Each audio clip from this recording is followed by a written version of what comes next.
Welcome everyone, this is Aluminum Tarot. Thanks so much for joining today. I'm going to go ahead and do a Kintsugi Session message, and we're just going to peer into some of the aspects that are influencing your life at this current moment in time, showing you exactly what you want to release or what you should release in your life, and then we go from there and clarify some of the messages surrounding that. So I guess I'm going to just make this really short and simple because the last recording that I had just kind of petered out on me and the screen locked up, so I'm going to have to get a new camera that will actually accompany this, the laptop. In the meantime, I'm just going to record on the camera and see if I can get everything done, a little bit better that way. I guess order of the day is always this. If you like what you see here, please be sure to give a like, share, subscribe, ding the notification bell so you don't miss any updates from future postings. And additionally, if you would like to contribute monetarily to this channel, feel free to chuck a few quid into the PayPal link in the description box below. The other thing is always make sure that you are protecting the tarot community. Many other people here are either here for a hobby, they do this as their kind of thing that they're passionate about. Many people are here actually to do this for a living. So please protect these people from spammers, people who are scamming other people out of readings and telling them that, oh, message me on my WhatsApp and you'll get a reading with me. And it's really not that person. So, let's do our part and, sheltering the tarot community on YouTube and other places. So that said, we're going to go into the reading for Kintsugi Session message. So I'm starting off with the Black Moon Lilith Oracle deck. This is from Adama Sase. She is an excellent purveyor of the Black Moon Lilith placement. And these are the two cards that we have for the central theme and message for this channel, or for this reading actually. We talk about Adam. He is the dark divine father of creation, which is the first card. And the second card are the nodes of the moon. And so this talks a lot about our north and our south node. So in my specific astrological chart, my north node is in Cancer in the 8th house.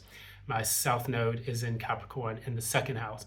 And what this does is this is forcing me to move away from the material realm and the chasing of status and things of that nature, procuring, luxuries, and moving into the deep and dark recesses of my psyche, purging all of the things, all of the emotions that have lay dormant there, and additionally forcing me to have some, profound experiences at the heart level.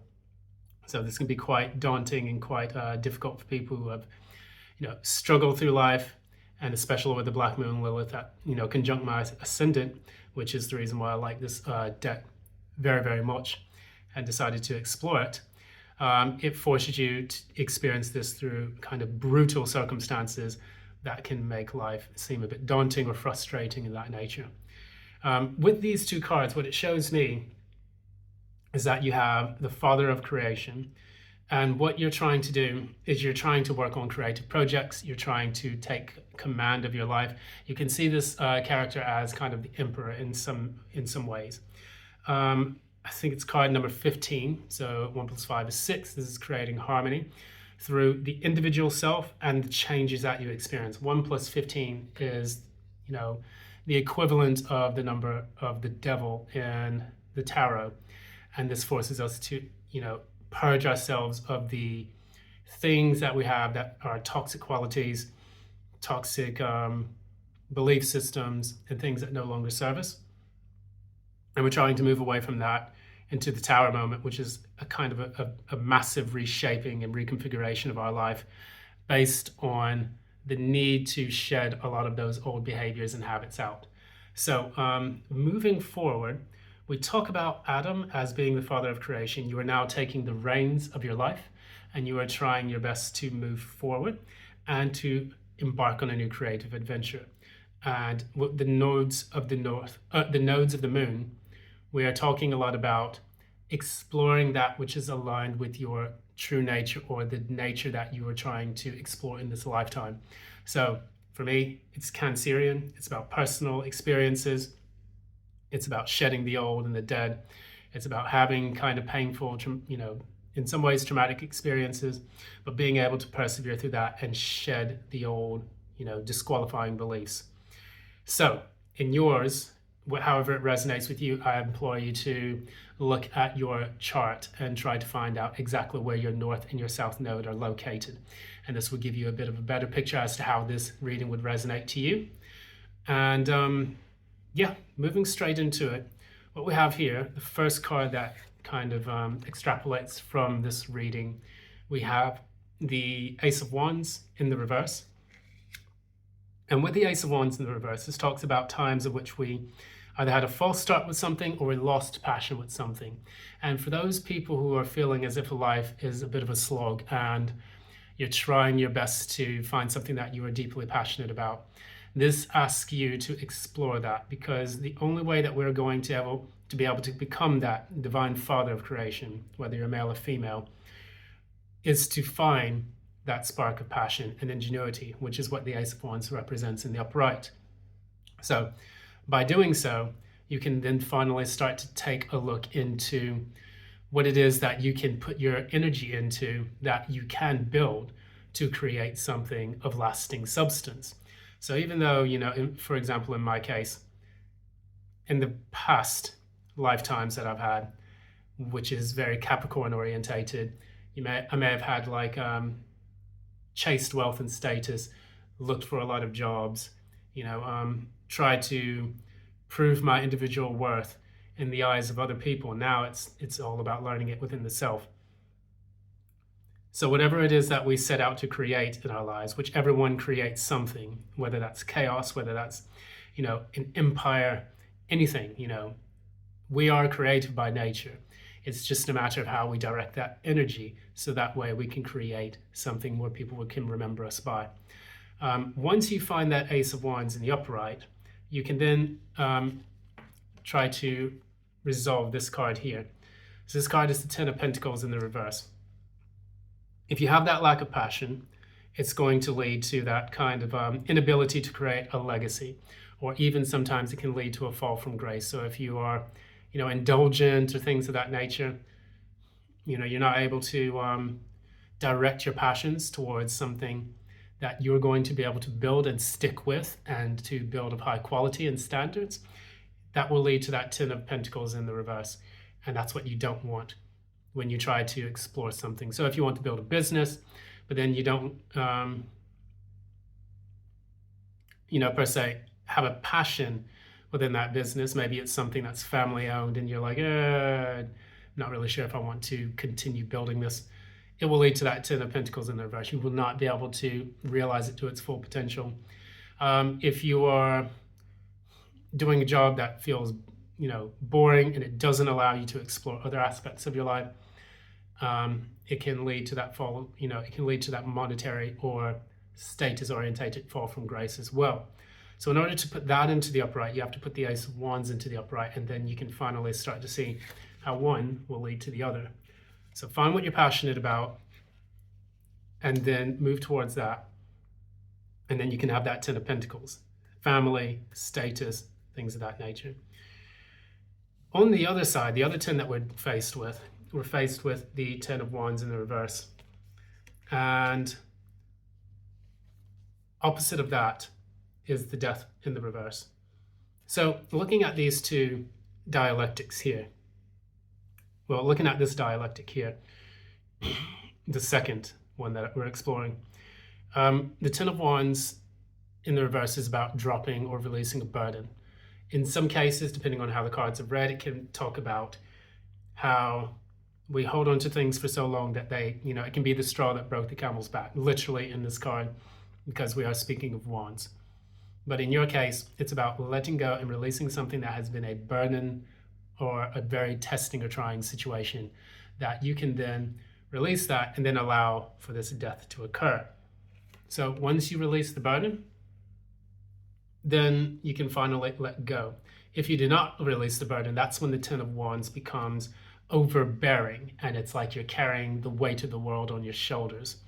And that's not something that the average individual can actually do or to carry, because it's important that we carry the load and the responsibilities that are required of us. So it may mean that you need to delegate things a bit more. It may mean that you have to talk a little bit more about what problems, what crosses you're trying to bear, unbeknownst to your conscious self. Maybe your subconscious is aware of this and this needs to be brought to your conscious mind so that way you can understand what it is that you have to let go of. It can be a ridiculous amount of responsibilities at work. It could talk about certain traumas that you've been carrying that you refuse to let go of, which is the death is going to actually force that. And it also talks a lot about, sometimes overindulgences. I talked a little bit about 1 + 5, from the Father of Creation, being the devil card, 15. This is where we start to clear out all of that, those things that we are obsessed with, those things that we refuse to let go of because we feel that they make us who we are, when in fact the opposite is true. It's the illusion of the black box of Saturn, the things that we are restricting, that we're doing to restrict ourselves and no longer aligning ourselves with our true nature. Funny that we talk about the devil card because we have the devil is card number 15, 1 + 5. The lovers is actually the 6th card of the major arcana, and that is the choice. And those two cards actually mirror ourselves. So when we have the number 6, that is the number of harmony in tarot and in numerology, that is when we're aligned with our higher nature and we're able to connect with it so that way we can make the right choice or decision in our life. The devil is the separation from the divine nature in many ways. It is 1 + 5, the ego, the self, +5, the changes that are being forced in order to divorce ourselves from that ego and move away from the devil energy. That's kind of how I see it in a sorts, but you may have different opinions, so feel free to let me know about that. We talk about making the choice to release the burdens that have kept us restricted and overburdened, so that way we can make more conscientious choices that will be more conducive to what it is that we want to achieve in life and more conducive to our happiness. So it could be a matter of balancing work and play, family life and personal time. It could be balancing between studying all the time and maybe taking a trip to kind of get away from it so that way you have enough energy to come back to the other thing that you were doing. But that balance, that harmony, that number 6 that is necessary in your life, let it become a number 6 and not a number 15.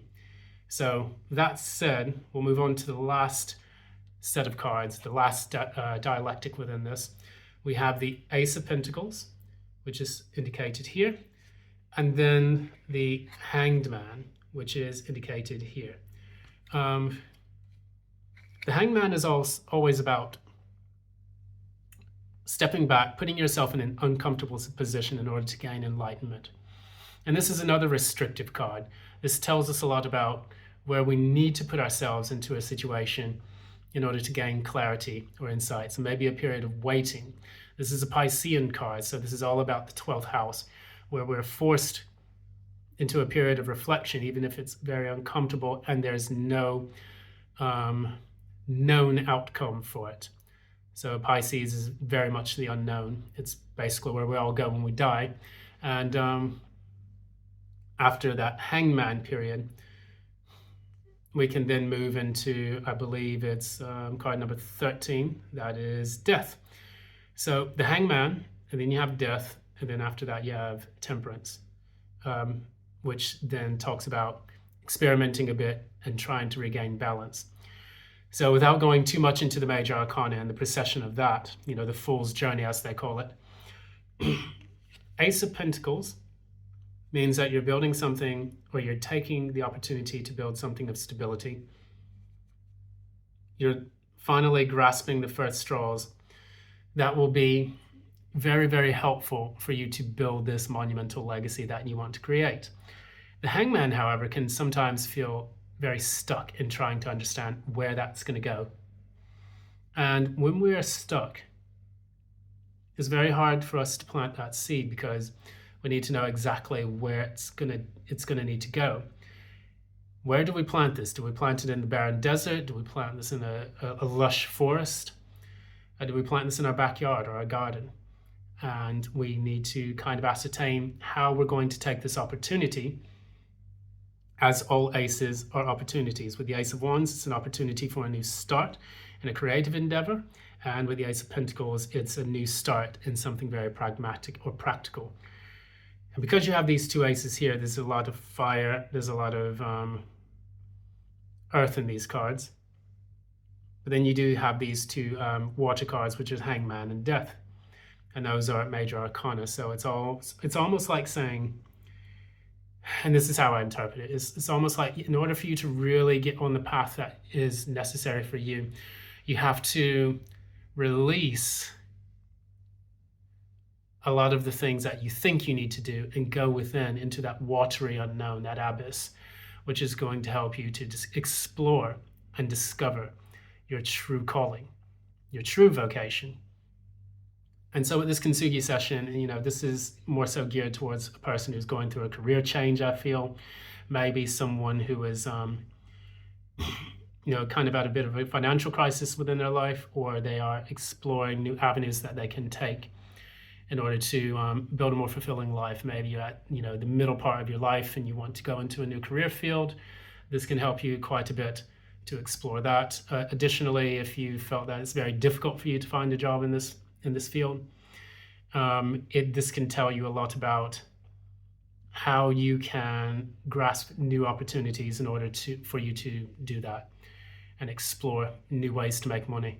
You know, I was listening to a podcast, and it was about a tech podcast, where they said that there were many people who wanted to work in the field of tech. And the difficulties that they were facing is that they refused to learn something new. And they said, well, I already have this certification. I don't want to go back into the education field and train in something new when I've already got, Node.js certification. I've already got, HTML certification, or whatever it is that they would do. When in fact, we have to get ourselves out of our stuck periods by making the conscientious choice to upskill and to do something new, which will then in turn allow us to make more money doing a job or a field that is actually in demand rather than something that is already passed on. And so in understanding that, with that death card in the reverse, that is kind of where I feel that the audience member that I'm speaking to is kind of, stuck within their life. You may need to start over and do things, learn new skills and talents, and then from there, take that into a new field where you will be able to, piggyback off of the skills that you've learned in, from previous jobs, and take that into a new, sector that you can explore. This could be about, okay, maybe in the past, I was very good at gardening. I was very passionate about that. So now what I'm going to do, after reflecting on that, I'm going to go ahead and take the plunge and, start a florist shop, or whatever it is that you feel is going to be the best path forward after a period of deep stagnation. I think that's going to help out quite a bit. Anyways, I've rambled, ranted, moaned, complained about a lot of stuff.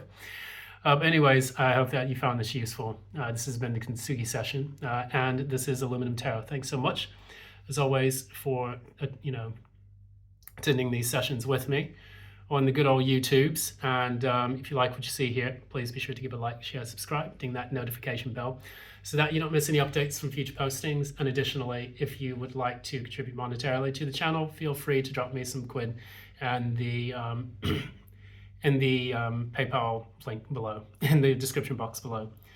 That's going to be it for today. It's a bit of a cold one today. Going to stay indoors, try to get back into some Xbox gaming. So thank God I finally got that up and running again. Till next time, love and light. Have a good day.